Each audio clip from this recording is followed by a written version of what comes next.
Indonesia adalah negara demokrasi, di mana setiap pemilihan umum, baik itu pemilihan pilpres, pilkada, pilgub, termasuk caleg, maka yang meraih suara terbanyak adalah pemenangnya. Sadar ataupun tidak sadar bahwa Indonesia pada saat ini 90% sudah dikuasai oleh para Cina kelas elit papan atas, termaksud sudah menguasai ekonomi, politik, kesehatan, sistem pemerintah, dan lain sebagainya. Dalam sistem pemerintah Indonesia, bahwa setiap 5 tahun sekali maka diadakan pemilihan umum, baik itu pemilihan pilpres, pilgub, pilkada, juga caleg. Sebagus apapun strategi permainan demi kemenangan, khususnya kemenangan dalam caleg dan umumnya kemenangan dalam pilkada, pilgub, tanpa menerobos siapa yang menguasai sistem tersebut, maka jangan harap bisa menang. Presentasi kemenangan para caleg. Ketahuilah bahwa presentasi yang mempengaruhi seseorang terpilih menjadi caleg atau menang dalam caleg yaitu yang pertama, bandar sistem.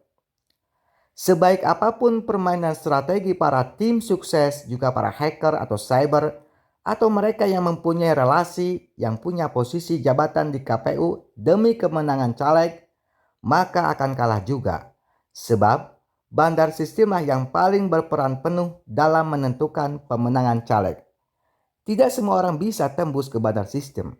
Jika bisa tembus, maka 100% pasti menang caleg. Yang kedua, KPU.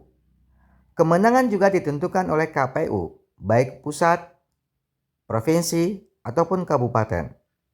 Walaupun demikian, maka tetap saja mempunyai kelemahan, karena yang mempunyai peran yang sangat penting adalah bandar sistem. Sebab posisinya paling tertinggi di antara yang lainnya. Kemenangan melalui KPU, 80% kemenangan. Yang ketiga, cyber atau hacker. Seorang cyber atau hacker berperan juga dalam meretas suatu sistem keamanan database di KPU. Sebab semua suara para caleg ada di KPU. Seorang cyber atau hacker yang hebat juga profesional selalu terlibat ketika diadakan pemilihan caleg, pilkada, pilgub, termasuk pilpres. Dan tugas mereka adalah meretas database suara yang mana suara yang terbanyak bisa menjadi sedikit, yang suara sedikit bisa menjadi banyak. Pada umumnya para hacker atau cyber, mereka bekerja 5-10 orang. Kemenangan melalui cyber atau hacker 70% kemenangan. Yang keempat, tim sukses. Tim sukses juga ikut andil dalam memainkan peran untuk meyakinkan para pemilih agar mencoblos atau memilih caleg yang dituju. Tapi sayangnya, kekuatan tim sukses sangat lemah. Sebab, walaupun suara di darat banyak diraih, tapi belum tentu di udara suara tersebut nyata. Malahan beberapa kasus, suara di darat berkurang ketika berada di udara. Presentasi kemenangan melalui tim sukses 40% kemenangan. Kesimpulannya bahwa jika kalian ingin menang dalam pemilihan caleg, maka jangan tanggung-tanggung dalam pengorbanan dan perjuangan demi kemenangan caleg tahun 2024.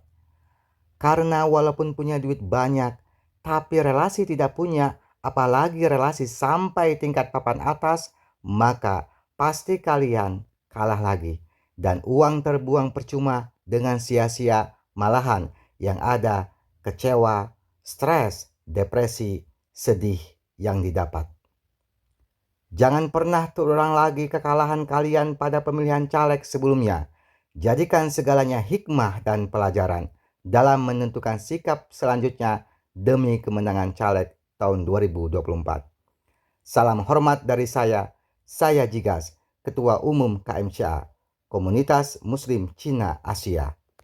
Wassalamualaikum warahmatullahi wabarakatuh.